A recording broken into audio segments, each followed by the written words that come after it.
You're not avoiding the thing. You're avoiding what happens when the thing is done. A text you still haven't sent, a conversation you keep rehearsing, maybe. Something you've been working on long enough to care about it, but not finished enough to let go of it. It's almost there. It's been almost there for weeks. Here's the part nobody says out loud.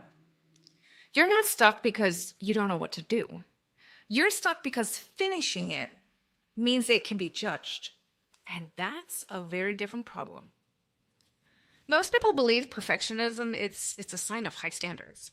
That the people who endlessly refine, who can't quite launch, who rewrite the text maybe 4 times before sending, they just care deeply. Here's what I actually know from working with people in this pattern. Perfectionism is not a high standard. It's a fear response wearing standard clothes. Stay with me, because I'm going to give you 5 techniques that break the execution block. Not by caring less, but by making follow-through feel safer than stalling. These apply whether what you're sitting on is a work project, a conversation you've been rehearsing, maybe a home project that never quite started, a text message you've written enough times that the draft is longer than the message. All right, here's how you know perfectionism has you, and not the other way around. High standards, they have a finish line. You know what done looks like. You work toward it. You reach it. Perfectionism doesn't have a finish line. Every time you get close, it moves. One more edit, one more round, one more week, and the work never actually goes anywhere. When people have no clear endpoint, they become paralyzed by possibility. Not because they're weak, because the brain needs a container. When there's no finish line, there is no finish. Perfectionism's real job is not to make the work better. It's to manage your exposure. Because if the work is never done, it can never be judged. And if it can never be judged, you can never be found lacking. That's the trap. And it's one of the most sophisticated protection strategies your brain has ever built. The third technique is the one that permanently changes your relationship with finishing things, not because it's the hardest, but because it's the one that finally breaks the loop. So stay with me. Technique number 1, define done before you start. This is the single most consistent perfectionism interrupt I've seen work across completely different situations. At work, at home, in relationships, in creative projects even. Before you begin anything, you write one sentence at the top of the page. This is done when, fill in the blank. Not this is perfect when, this is done when. This email is done when it says the thing that I needed to say clearly. This conversation is done when I've expressed what I've been holding. This project is done when it addresses the actual problem. This room is done when I can actually use it comfortably. Write it before you start. Keep it visible. Here's why this works. Perfectionism's main move is to redefine done at the end, when you're tired, emotionally invested, and most vulnerable to doubt. If you haven't predefined done, it'll move that finish line every single time. When you write it at the start, you have a contract with yourself. And when perfectionism it shows up at hour 3, trying to add one more thing, you have a written answer. Saying it makes it a wish. Writing it, that makes it a plan. Write the finish line before the race starts. Technique number 2, time box the work. Time boxing, it's not time management. It's a perfectionism containment strategy. Before you sit down to work on anything, set a visible, non-negotiable timer. When it ends, the work stops. Not finishes, stops. First draft of anything, 45 minutes, maybe 1 round of edits. Right? Give yourself 20 minutes. That email that's been open for an hour, how about 7 minutes, right? The constraint does something specific. It removes infinity. Perfectionism it thrives in unlimited time. When the window is 45 minutes, your brain shifts automatically from how do I make this perfect to how do I make this useful in the time I have. That shifts everything. This is why professional writers, they use word count deadlines, not quality standards. Why surgeons, they like to use timed pre-checklists before procedures. Why architects, they build to delivering milestones rather than waiting for perfection. Give perfectionism a container. When the timer goes off, the work stops for today. That's not giving up. That's structuring. All right, technique number 3, the imperfect release log. This is the one that changes the pattern permanently. It's going to give your brain real evidence instead of theoretical fear. Right? So start a running log. It could be a note on your phone, a page in a notebook, anywhere, doesn't matter. Every time you put something out there before it actually feels like ready to send, you write one line. I released X before it was perfect. Here's what actually happened. Keep logging. What you're building is a record.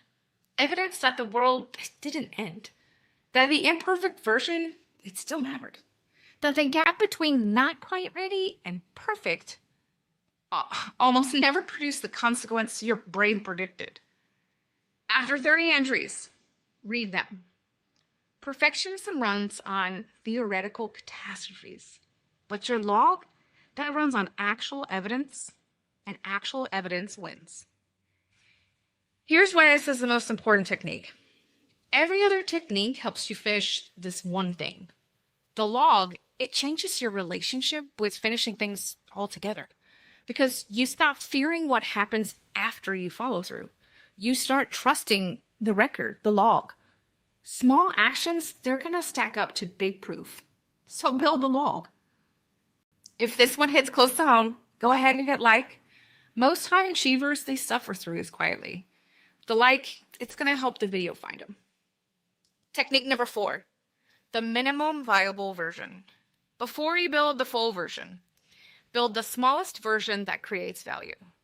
What is the smallest version of what you're working on that would still genuinely help the person it's for? Or the smallest version that would still move it forward? Not a watered down version, just a focused one. The closet reorganization, it becomes one finished shelf. The month-long home project becomes one finished corner. The difficult conversation becomes one honest sentence. The social media post, it becomes 30 seconds of something real. You put the minimum viable version in front of one real person, or into the world in the smallest way possible. And you get real feedback. Not from your perfectionist brain, but from actual reality. Real feedback from one real person is worth more than months of internal refinement. Because that one person will tell you what actually needs to change, which is almost never what perfectionism told you to fix. Technique number 5, the 70% rule. As Colin Powell described in his memoir, in decision-making, waiting for 100% certainty means the moment has passed. His principle was once you have enough information to make that sound decision, make it. The rest, that's refinement you'll do along the way. Apply this to your execution. When the work is at 70% of where you want it, it's often enough to finish it and let it go. Not because mediocre is fine, because that remaining 30%, it's usually refinement for some imaginary critic that exists only in your head. Before your next revision, ask one honest question. Is this revision for the person this is meant to help? Or is it for me? If it's for you, that's the perfectionism talking. And 70% is your answer, so go on, send it. Let me show you what this actually looked like when someone finally broke that loop after 2 years of almost done. I worked with someone. Let's just call it Renee. She'd been working on something that she cared about deeply. It was an idea that she had, super great project, something that she was genuinely excited about. And slowly it kind of turned into a source of private shame because it was never done. And the longer that she sat with it, the less she believed she ever would finish it. When I asked her to define done, she couldn't. She had never written a finish line. So perfectionism had just been moving it quietly, consistently, for 2 years. We ran technique number 1. She wrote 1 sentence. This is done when it addresses the core problem and someone can use it today. Then we went ahead and we built that minimum viable version. We time boxed. We did 90 minutes. She shared it with 1 person. Their response? This is exactly what I needed. What comes next? It sat unfinished for 2 years. Once she wrote that clear finish line, it moved in 1 afternoon. The project wasn't perfect. It was real. And real created something that 2 years of almost done never could. If perfectionism is stalling something specific in your life right now, maybe a goal you keep almost starting, the goal setting refined workbook, that's going to walk you through the full game plan. It includes that executable step where perfectionism really does its most damage. It has a done definition worksheet already built right in there for you. Not to push you to do more, but to finally help you finish what you started. I'll link that in the description. Here's the truth perfectionism doesn't want you to have. It never protected anyone from criticism. It only protected the work from existing.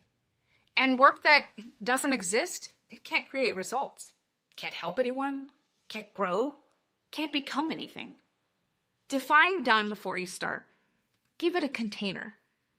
Build that log. Send the minimum viable version.